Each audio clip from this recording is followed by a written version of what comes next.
Hello, Jonathan Bear here, acting as Mercury's messenger, and this is the show Random Stuff. Today on Random Stuff, I'm going to move away from astrology and talk about a little bit more theoretical stuff about the Tower of Babel, Exodus, the 9/11 events, and more specifically the numbers 9/11 or occult numbers in general. So I encourage everyone to I'm going to put some links in the comment section on 369 Tesla and any other kind of links that I can provide that back up where I'm going with the numbers. It's not my work. I don't want to repeat it. Most likely I wouldn't repeat it properly. So I'm just going to attach the links for you to get the information from the sources that I get it from. So I'm going to start with the numbers. So 9/11, let's look at them as two different numbers, 9 and 11. 9 written in Roman numerology would be line X, and 11 would be X line. Okay? So together they would make up line XX line. Now with line XX line, you could see the two pillars and the marks of Saturn in the center. So duality, and Saturn is about choice and karmic repercussions, So the choice that we have to make in duality. Right? But there's two X's, and I'm going to explain that a little bit, my theory on that a little bit later in the video. Right now I'm going to talk about the Tower of Babel. So here on my tablet I have the Tower of Babel on Wikipedia, and I'm just going to read straight from the page. Okay? So the Tower of Babel, as told in Genesis 11, 1 to 9, you see the numbers there? Okay? Is meant to explain why the world's people speak different languages.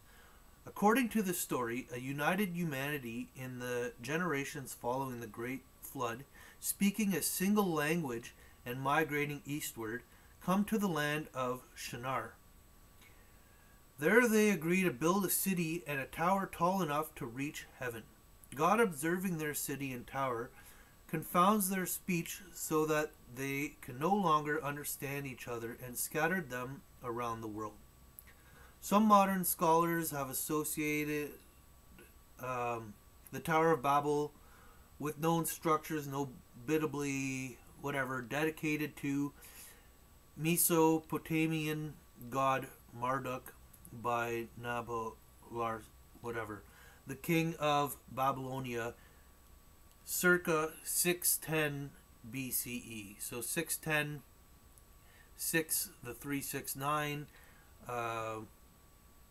you can see it there again, right? The great ziggurat of Babylon was 91 meters in height. Alexander the Great ordered it to be demolished circa 331. So 3 and 1 there again, BCE, in preparation for the reconstruction that his death forestalled. A Sumerian story with some similar elements is told in Enmark and the Lord of Arat.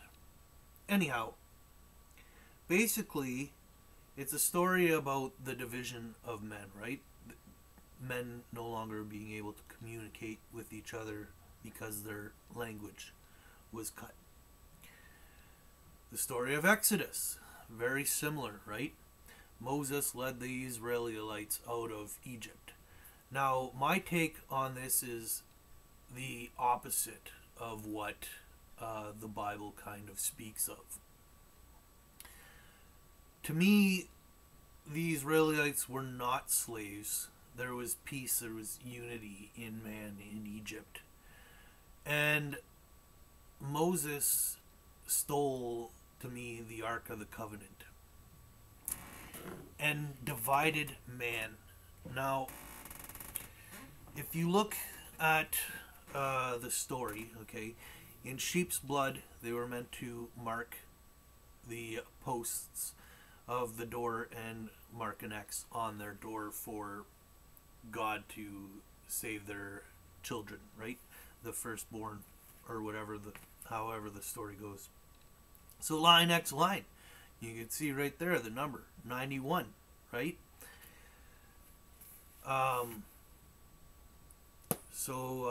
Yeah, there we go with the number there. And the story is about him dividing the Red Sea.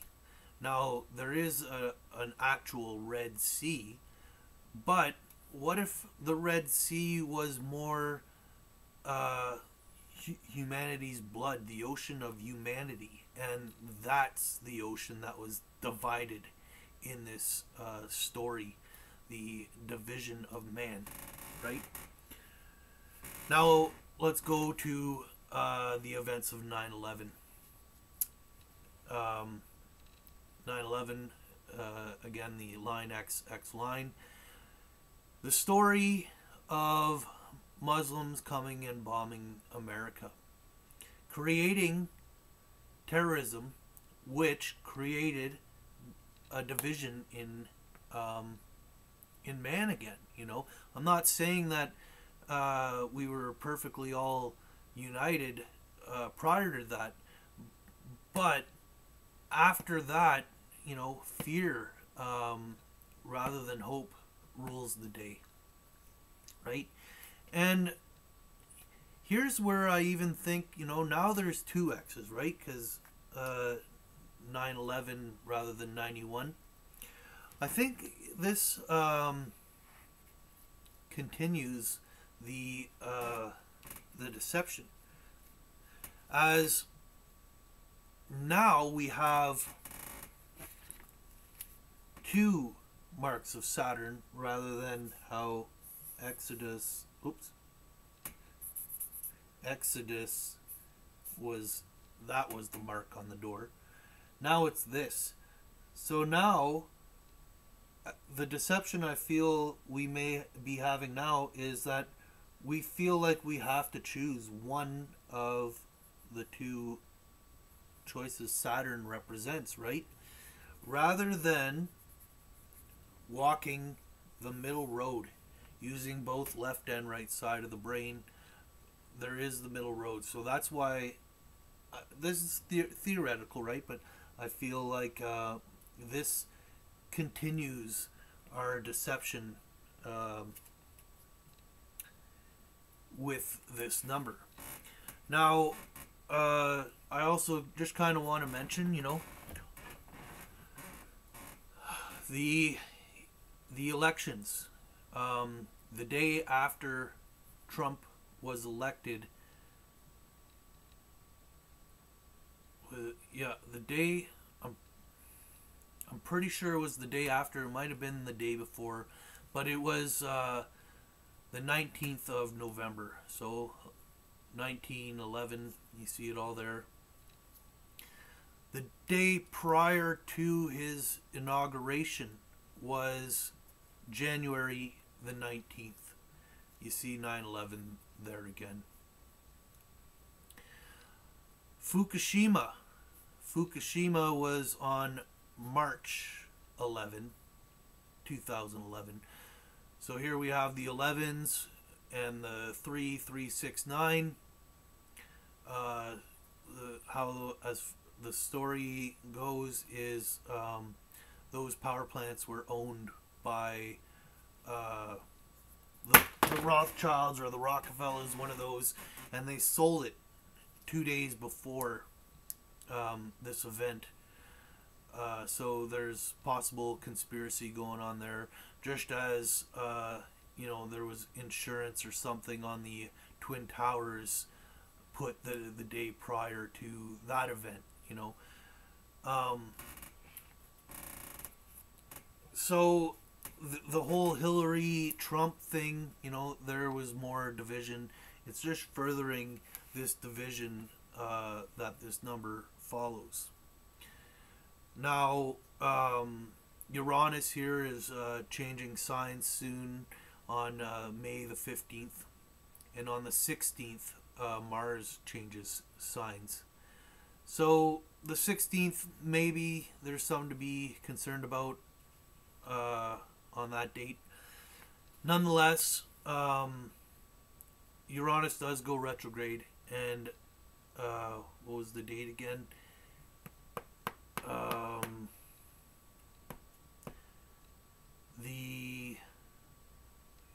The 9th, no, the 6th. The 6th of November is when he retrogrades back into Aries. So there's an important number to recall, to remember.